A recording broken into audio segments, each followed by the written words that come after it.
Hello, hello, hello, everyone. Welcome to Revelations with Rowena. I assure you that there is a nifty, awesome intro video coming soon by my wonderful friend, but that I digress. So, apologies for the slight delay. Here in Maryland, there has been a tornado watch and severe thunderstorms. So, hopefully, we can get through this this chat today because last time we had Leah on here, she had some internet difficulties, but we're gonna get through this amazing talk on increasing your ROI, return on relationship. I'm so excited about this because as a communication scholar, nerd, the practices and tips that Leah has to share with you are just awesome. So before we get into that, I just want Leah to chat about herself, her business, and get into what this ROR is all about. So thanks so much for being here, Leah. Well, thank you so much for having me, and thanks for the understanding. Apparently, we just have lots of things that are trying to delay this, but we'll make it happen. So I'm super excited to be here. So you asked a little bit about me. So my background is in personal development. I've loved it since I started as a teenager. And as I've developed how I want to work with people in that way, I've gone through a social work degree. And so I'm a registered social worker. I'm up in Alberta in Canada.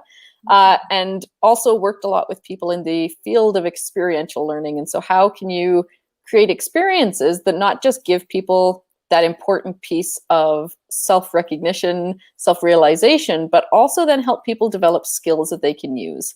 And that's a piece that often I feel can be missing when we address things. And so what I really wanted to do with allthrive and why I founded it was I wanted to take the work I'd been doing with mental health, the work I'd been doing with helping people make these revelations, and then put it into a place where they're doing it before they get into crisis, to help people, like I say, help people protect their relationships from damage is really what it is, because you can learn these skills, you can put in that effort before you get to a really bad point and potentially lose a really important relationship.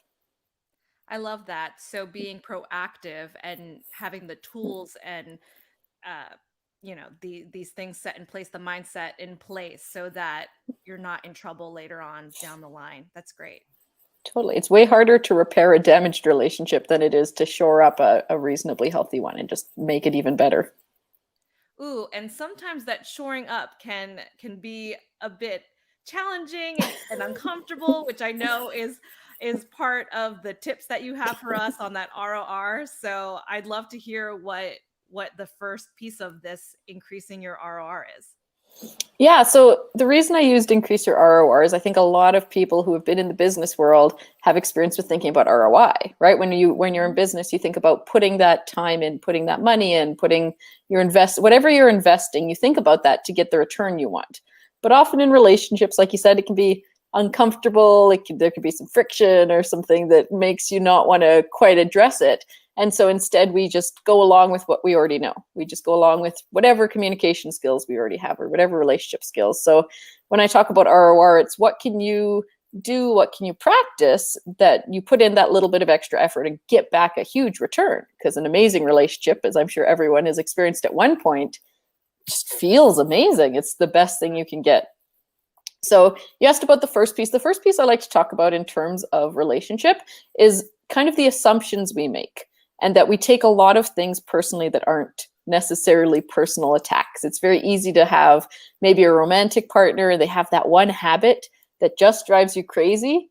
And it's really hard to not go, man, why are they doing this? It must be that they don't like me enough to do it, or that, whatever thing we tell ourselves in our head, we take it as this kind of personal affront, personal attack. So usually I end up talking to people about personality types. And so I use True Colors. There's a ton out there. I find them super useful. And not just, once again, for learning your own self-awareness, but for actually understanding much more about others. Very easy to think about your own natural way of doing things, what's most comfortable to you. And it's much harder to practice what might work best for someone else, especially someone you're in a close relationship with where you're taking some of these pieces personally. So kind of if I can give some tips and tricks really quick. Yeah, please do. Yeah. The first personality type, let's say in no particular order, because there's no best or worst or anything like that. They're all great. You have them all, just in greater and lesser amounts. So that's a great thing to remember when trying to access helping someone else. Blue is the personable people. They're the people. They're the person you'd go to when you want a really big hug and someone to just listen to you. And they care very deeply about relationship, about talking about emotions and that storytelling kind of connection. They're often very creative. And when you meet them, they're the people that'll go, how are you?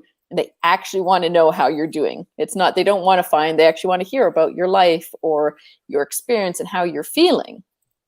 And so what's really helpful to note is when these people are stressed, you might see them, first of all, become overbearing. Like, they're really going to lean into relationship. They're going to really want to take care of you and love on you.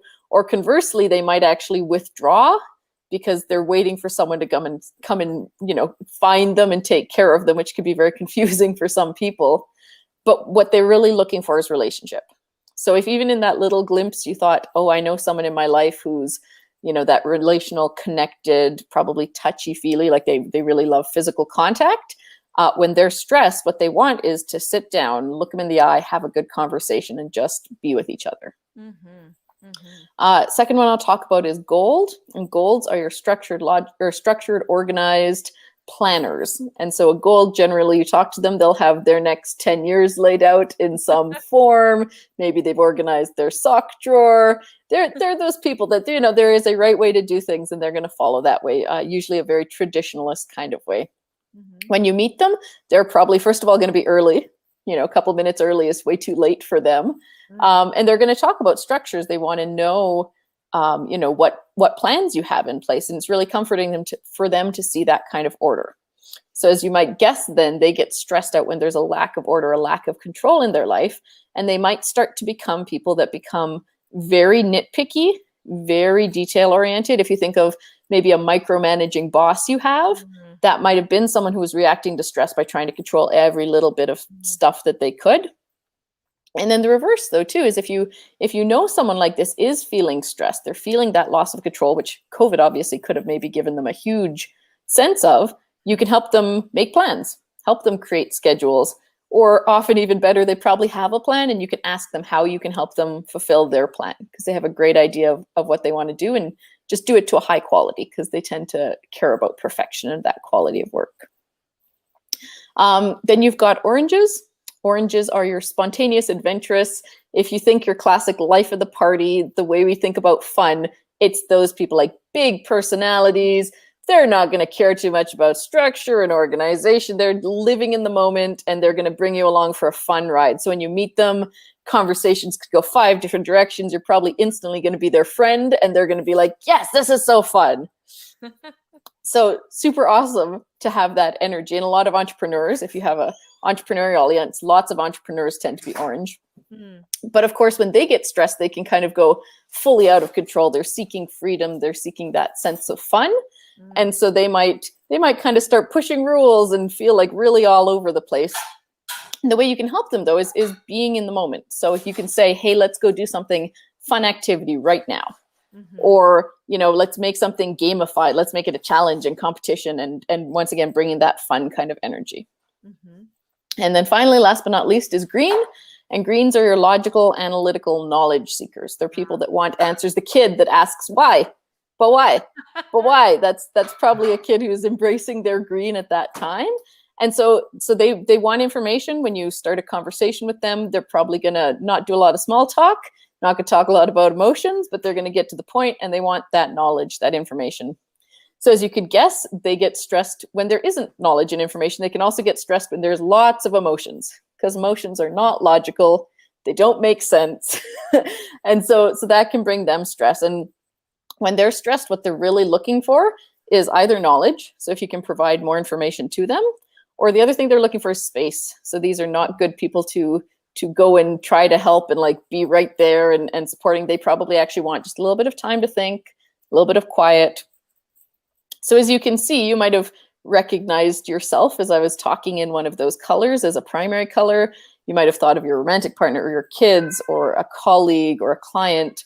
And you can start to see how some of these primary behaviors might be affecting pieces in your relationship. And how, for example, you put an orange and a gold.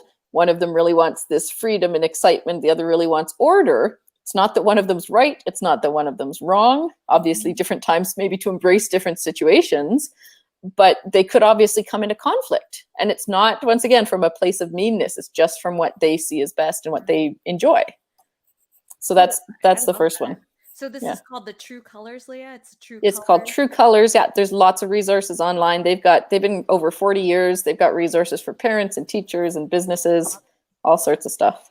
Yeah, that was a great, thank you for that awesome rundown. It reminds, there's, as you mentioned, there's so many of these different tools that we could use to know ourselves more. And I know in my own coaching practice, I use astrology and human design. So Yep. having a sense of who we are and who maybe our significant others or colleagues, as you mentioned, clients, what their traits or what they are, what their energy, their vibe is, so that we can be more in alignment or not having those assumptions, as you mentioned, right? I know that Totally.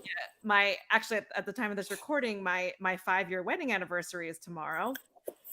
Congratulations. And it makes me think, back when Derek and I actually did premarital counseling, and that was one of the biggest things that we talked about, is that we can't make these assumptions. We can't play these guessing games where we have to have a sense of where each other is coming from in order to have a strong relationship and to be in communication with each other. So I love that. I'm definitely gonna look into those colors. I definitely had a sense of what my husband is, but I'm gonna see if I'm correct in that. Oh, well, I love that. And what a great way to invest in your ROR, right? Before you get into a marriage, take that time, really figure out each other. That's great. Oh yeah, the Winklers are very pro therapy in all forms. So it was a no-brainer for us. We're all about that mental health, which I know All Thrive is all about as well. So Yeah. awesome. So okay, so don't make any assumptions. Look into some tools like True Colors and the rest that we've talked about. What else? What else can we learn in terms of increasing that ROR? Yeah. So the next piece I tend to talk about, which I find, I mean, all of these slide really nicely together, which is why I love working with them, but is really looking at communication. And there's, of course, a million ways you can look at communication. People do professional communication. You talk about assertive versus aggressive and passive aggressive. There's whole ranges. But when I look at the big picture, and what I encourage people to really look at is actually a bit of an idea of when you use communication for control versus for empathy. And this is kind of coming down to that uncomfortable space again. So a lot of the work I do might put people in a little bit of that uncomfortable for a long-term reward, though, to think about. Yep. And what we often find with our communication, or the way that we use communication, is very much about getting what we want. And ultimately, that's not a bad thing. We do want to be able to communicate what's really important to us, what our needs are. But when we start to get hesitant, or we start to feel uncomfortable and we want to find this comfort, there's a lot of comfort in trying to control. It's kind of touched on this a bit with colors, but trying to control, for example, you're a mother.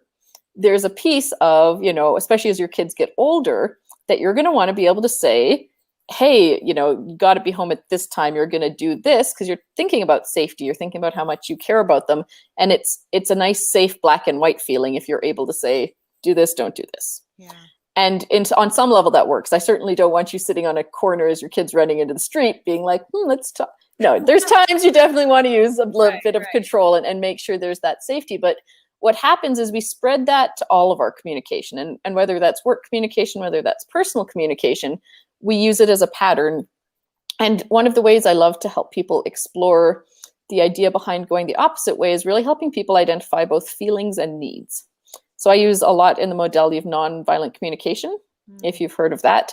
Not to say that our communication is, swearing at each other and violent that way, but that we do a lot to try to get control, to hide what's really happening. And if you think about it, first of all, understanding your feelings in any situation, even at work, you're probably not talking maybe about feelings all the time, but you want to know what's happening for you. You want to know in a moment and have that awareness, like, am I happy? Am I sad? Am I frustrated? what's the awareness of my situation? Because I've got to say, oftentimes, even when we think maybe that we are hiding it well or regulating it well, we may not be. Other people might be quite aware of what's happening, is the first piece. And then the second piece, which is really the underlying piece, which I just love being able to work with people on, is this idea of our emotional needs. So when I say needs, this is kind of that obscuring, could be like, I need you to do. That's a very controlling, right? I need you to do this. I need you to do this. I need you to do this. Yeah. When I talk about needs, I'm talking very much about, what are the emotional requirements that we all have that allow us to be happy, healthy, whole humans. And the funny thing about this is, as you start looking into this and you start looking at people's behaviors and what's happening, is you can start to see how every single behavior, every one, every positive, every negative, is based on needs that have been met or unmet. Mm. And so when you start to look at that, it really changes how you communicate with people and starts to change how you make decisions. So I'll give you a great example. Actually, tomorrow I'm running a workshop on boundaries. Mm. Obviously a big piece. Boundaries are based on values, but then needs come along. So I might have the best intention. Maybe I have a boundary that I'm never going to get in the car with someone who's tipsy and drunk as a driver. Great boundary. I think most people would go like, yeah, of course not. You have a sense of civic responsibility and you care and, you want to be safe, all of those pieces. But then, all of your friends are doing it. And you were just in a social environment. Maybe you're really lonely after COVID. And there's this real social piece. And people have a huge need for belonging, for community, for connection, whatever you want to call that.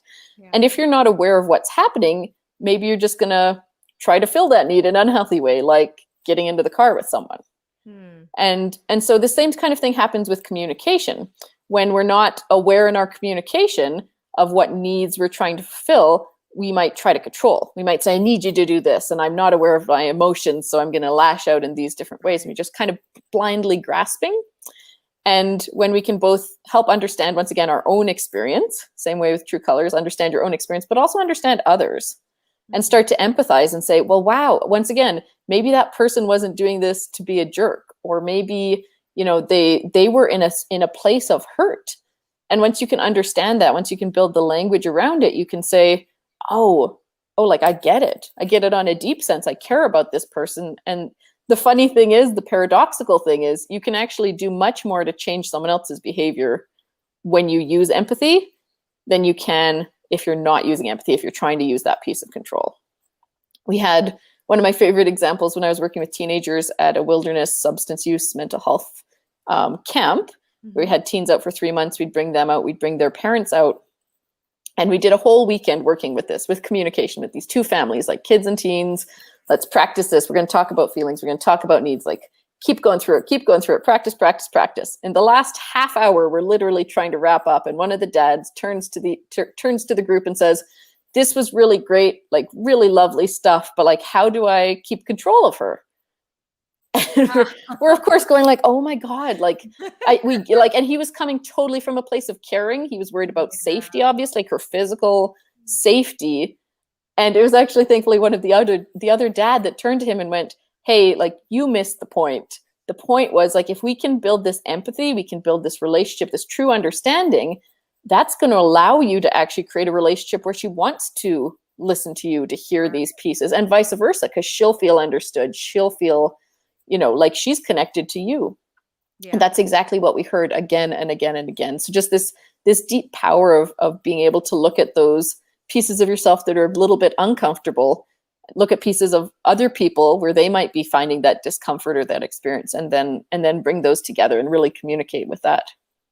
Yeah, I know in my own work and the work with my clients, it really is unpacking and digging deeper into that right. So why Yeah. am I triggered? What's happening here? What was the experience, or what's going on that is causing me to react this way? Because to your point, sometimes it's not so surface level. Sometimes I'm not angry at you or feeling a certain way because of whatever you did, XYZ. It might be something Yeah. else that's going on. And I love the example you brought of the dads, because I actually was just talking about it with a clubhouse room this morning about conscious parenting, right? Yeah. And being intentional and being present when we are parenting, which is very difficult. And listen, I'm new. I have a 16-month-old, so I don't even know what's going to happen when my daughter is a teenager and safety and other things come into play. But Yeah, that is certainly something personally that I've been, and other moms that I've talked to,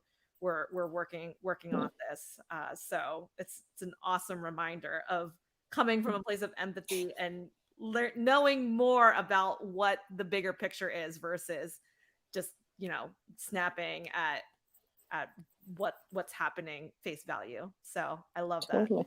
Well, and if I can acknowledge as well, like that idea of consciousness, I Yeah. think is so important in all of this because, like I mentioned at the beginning, relationships are one of those things because we have them. We've always had them. Some, you automatically probably have some good ones. Just things happen to line up and everything feels good. So we become very unconscious with them. We can become very unaware of what's happening for us, for the other person, how we're responding. And so I really love that, just that whole conscious concept of conscious relationships in general, but especially Yeah. conscious parenting. Good point. Good point, Leah. Yeah, it doesn't have to just be with parenting, but with any relationship.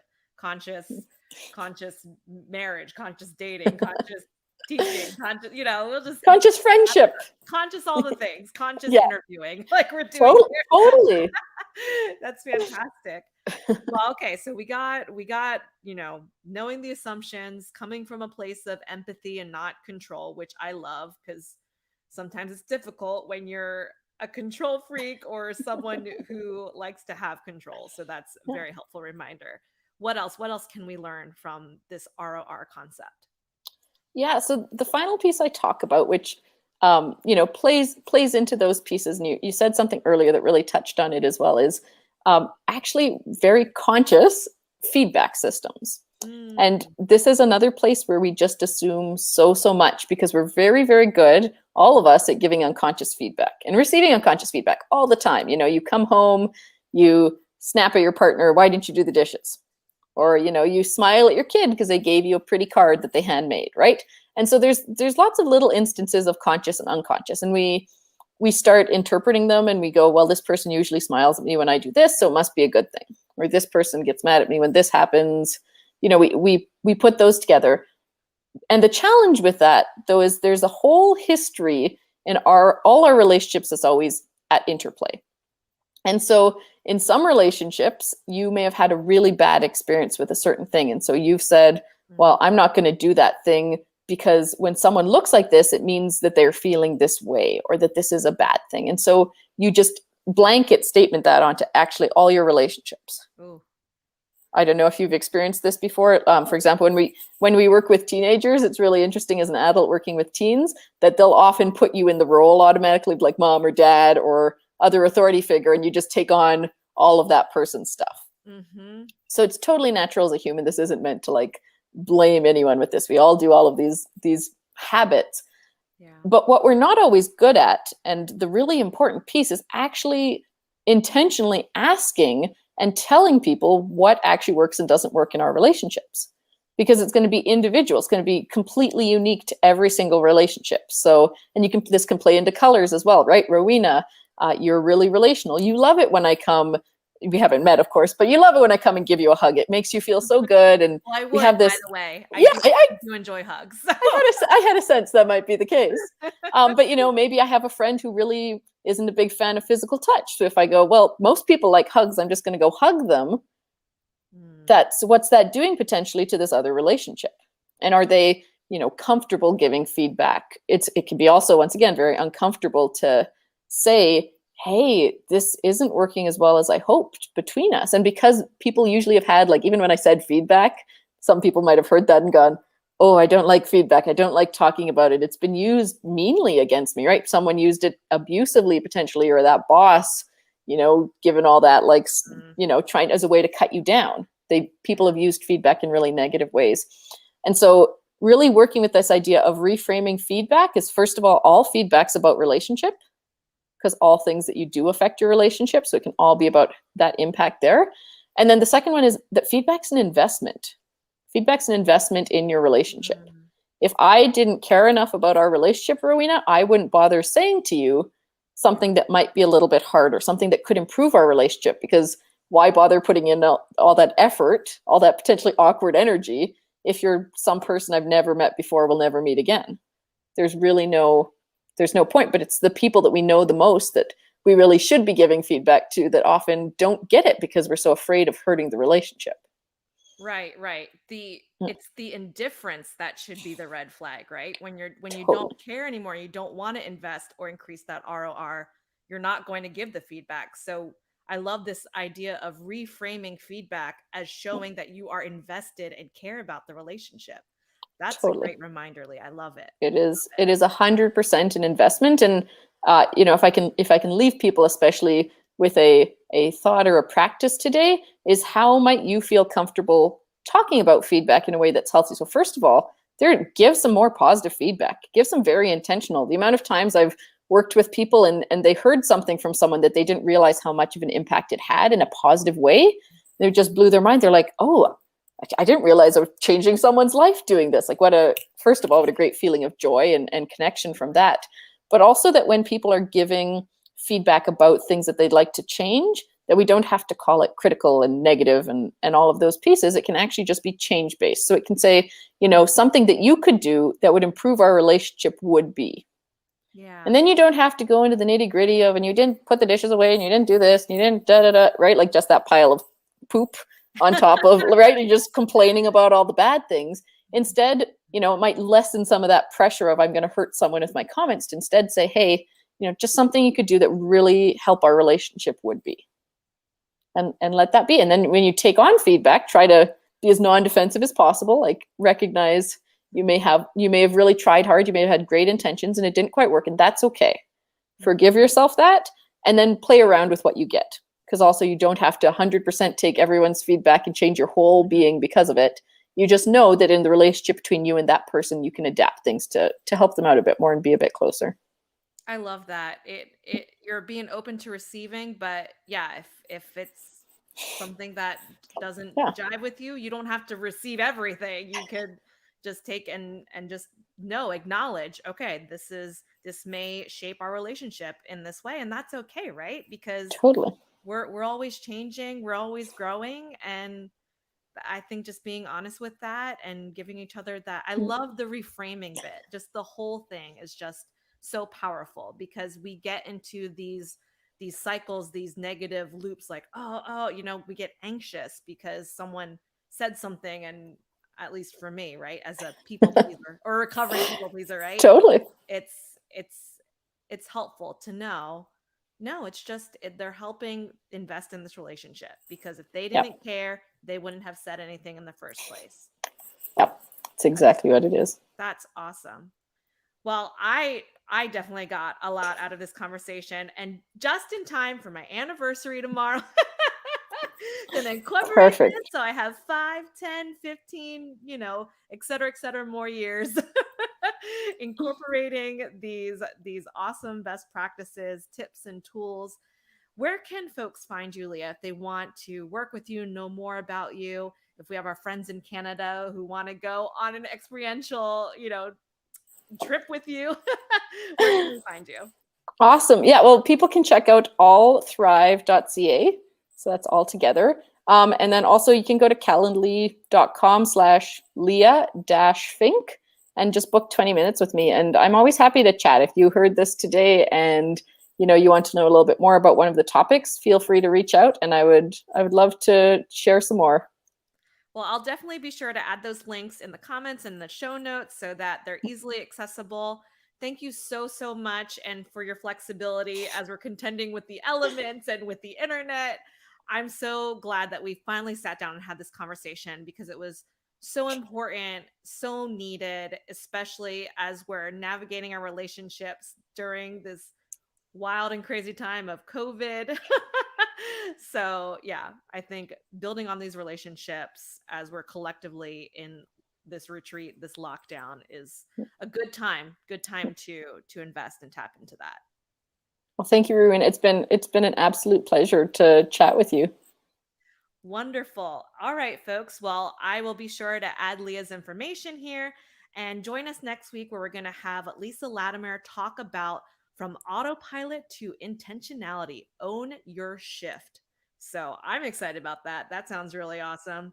And until then, I hope you have a wonderful rest of the week and we'll talk to you soon. Bye. Thanks.